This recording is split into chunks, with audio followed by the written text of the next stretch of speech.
Hey everyone, it's Noodledog. I've come back from a lack of sleep just to make a new video for all of you. I want to take a bit of time and talk about traditional media on the channel for a little while.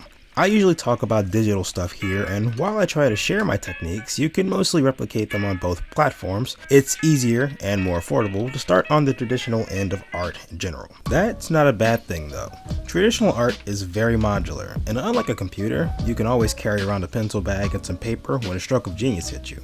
There are some issues though, and one of the biggest problems is picking out your supplies. Today we're going to start going through traditional art tools, stuff you'll need, and some advice you can use when you're buying items. With that said, let's talk about the first thing you'll need to look at when you're getting into any traditional art: paper. I'm pretty sure we all know what paper is made from, but if you don't, let's go over it really quickly. Paper is a product of fibers that are usually from various plant materials. The fibers are often mixed in water and processed in various ways before they are set into frames and drained into squares. From there, art paper can go through various processes to be much more desirable to suit the needs of certain types of material. From currency to posters, paper is used for various reasons, and it's likely not going away anytime soon. Art paper is very peculiar though, due to its range of applications and types, but there are a few things that you should keep in mind when looking for your choice of parchment. Start by looking at the size. Paper comes in a myriad of sizes and can come from very small to very massive. It all really depends on personal preference. As a recommendation, if you're just trying to practice, I'd recommend something on the small side, while I'd recommend something bigger if you're looking to improve your composition and scale. These are suggestions though, so go what you feel is right. It isn't a science. Next is paper type. I've mentioned that there are different types of paper, and this is where you'll be putting your money, most of it anyway. There are two big factors that determine what paper is usually good for: paper tooth and paper weight. Paper tooth is the basic term for texture on the paper surface. The smoother a piece of paper is, the less hold it may have on a given media. However, it tends to wear on your medium a lot less.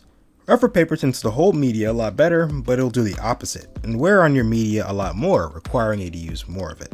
For example, paper with a rough tooth will wear down a pencil a lot more, but it may hold your mark better than a smoother piece of paper, and vice versa. Then there's paper weight. This refers to how heavy the paper is per every 500 sheets. It's a very strange process, I know. This is important because the weight determines what the paper can actually withstand. The lighter the paper, the better it may be for writing and sketching. Heavier paper is better used for wet mediums, like paint or water. You may usually notice that the paper is often sold under various names that give suggestions to what they could be used for. This isn't a law or anything, but it is a good indicator. Lighter paper tends to bleed from wet material, while heavier paper may not be cost effective enough for simple drawing. You can do it, but it may not be the best thing. You can do what you want, but it may be a good idea to plan what type of projects you'll need to accomplish and to adjust accordingly. One last thing to look at is quantity. How much paper will you actually need? This is a personal choice. Paper comes in single sheets or in bulk. Bulk usually comes in the form of sketchbooks and pads, and is often a good value as it can be extracted from the book at a later time.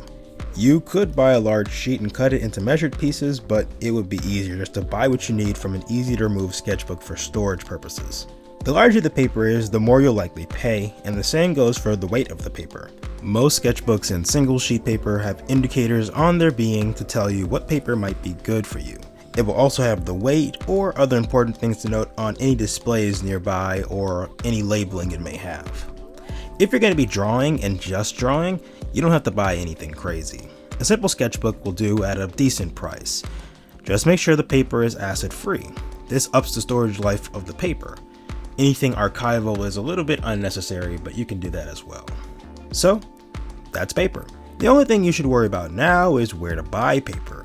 You can buy sketchbooks for cheap at many stores, but a craft store is probably better for the selection. You don't have to pay a lot unless you're experimenting with media. If so, a mixed media pad may be a bit more up your alley.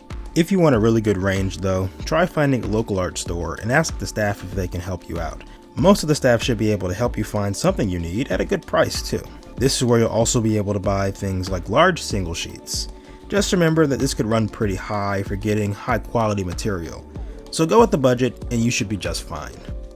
And with that, that's all I have to say. Paper is perfect for starting this traditional venture, and I'll be sure to cover more topics as far as all these things go in the very near future. If you like this video, leave it a like and share with somebody who may find this information helpful. If you want to see more of my art, my social links are below. And if you haven't, by the way, you should definitely subscribe and comment on anything if you feel like you have anything you'd like to say. And with that, I've got to go. I'll make a new video soon, and I'll see everybody later. Bye.